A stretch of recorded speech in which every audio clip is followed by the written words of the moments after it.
Selamat datang di saluran YouTube Dewi Surya 2. Kami harap kita semua dalam keadaan sehat untuk dapat menjelajahi sejarah kerajaan yang pernah berdiri di Nusantara yang tentunya menarik bersama channel kami. Mari berinteraksi bersama kami melalui kolom komentar, tekan tombol like dan subscribe agar tetap terhubung dengan konten menarik kami lainnya di masa mendatang. Mari kita mulai penjelajahan sejarah kerajaan di Nusantara ini dengan topik terbaru kami, runtuhnya Kerajaan Badung. Kerajaan Badung adalah suatu kerajaan yang berdiri di Pulau Bali bagian selatan. Pusat pemerintahan Kerajaan Badung berada di Puri Agung, Denpasar, sampai akhirnya pasukan Belanda mengalahkan Kerajaan Badung melalui Perang Puputan Badung pada tahun 1906.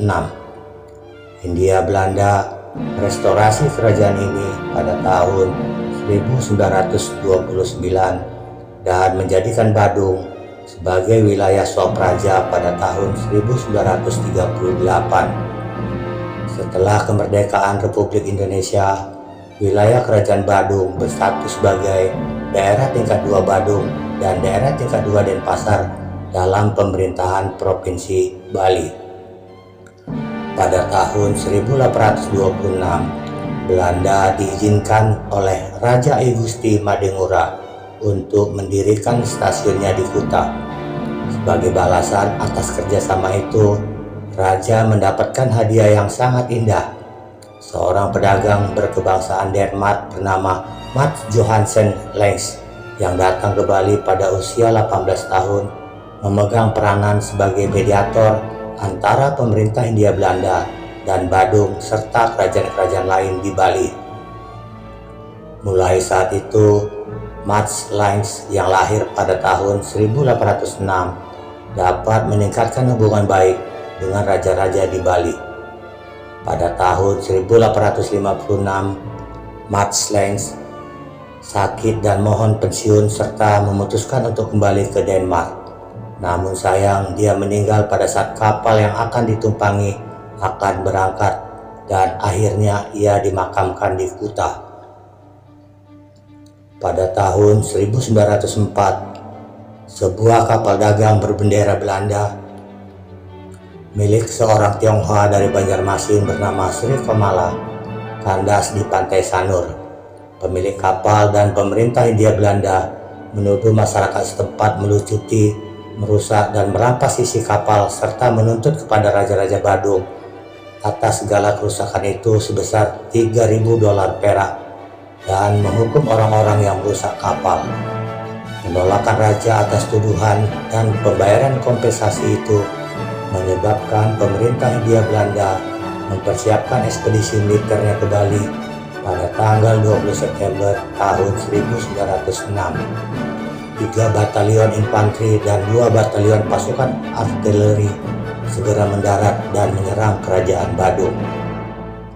Setelah menyerang Badung, Belanda menyerbu kota Denpasar. Belanda mencapai pintu gerbang kota tanpa mendapatkan perlawanan berarti. Namun tiba-tiba mereka disambut oleh sekelompok orang berpakaian serba putih, siap melakukan perang puputan, yang artinya mati berperang sampai titik darah terakhir. Dipimpin oleh Raja I Gusti Ngurah Pade Agung dan para pendeta, pengawal, sanak saudara, laki-laki serta perempuan menghiasi diri dengan batu permata dan berpakaian perang keluar menuju tengah-tengah medan pertempuran.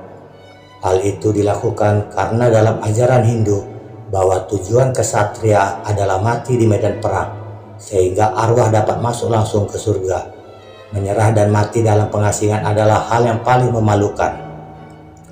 Dikabarkan bahwa sebelum terjadi puputan, putra mahkota dari I Gusti Ngurah Pade Agung bernama I Gusti Alit Ngurah yang usianya sudah menginjak 10 tahun terlebih dahulu dilarikan oleh beberapa laskar khusus pengawal kerajaan, didampingi ibunya serta beberapa keluarga dekat Puri, pergi ke daerah barat, tepatnya di desa Siminyak. Kuta. Pada tanggal 17 Januari tahun 1907, I Gusti Alit Ngurah pun ditangkap dan menjadi tawanan perang, serta diasingkan ke Mataram, Lombok oleh pemerintah Hindia Belanda. Pada tahun 1945, setelah Jepang menyerah dan kemerdekaan Republik Indonesia, Bali menjadi bagian dari pemerintah negara Indonesia Timur. Negara Indonesia Timur bubar dan semua wilayahnya melebur ke dalam Republik Indonesia pada tanggal 17 Agustus tahun 1950.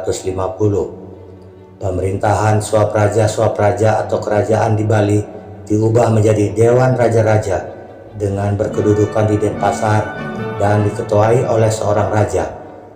Pada bulan Oktober tahun 1950, pemerintahan Swapraja Badung berbentuk Dewan Pemerintahan Badung yang diketuai oleh Dewan Pemerintahan Harian yang dijabat oleh Kepala Swapraja atau Raja serta dibantu oleh para anggota Majelis Pemerintah Harian. Terima kasih telah menonton video kami di saluran YouTube Dewi Surya 2. Semoga Anda menikmati video yang kami sajikan. Jangan lupa tekan tombol like dan subscribe agar tetap terhubung dengan konten menarik kami lainnya di masa mendatang. Sampai jumpa di penjelajahan sejarah lainnya. Salam sejarah dari Dewi Surya 2.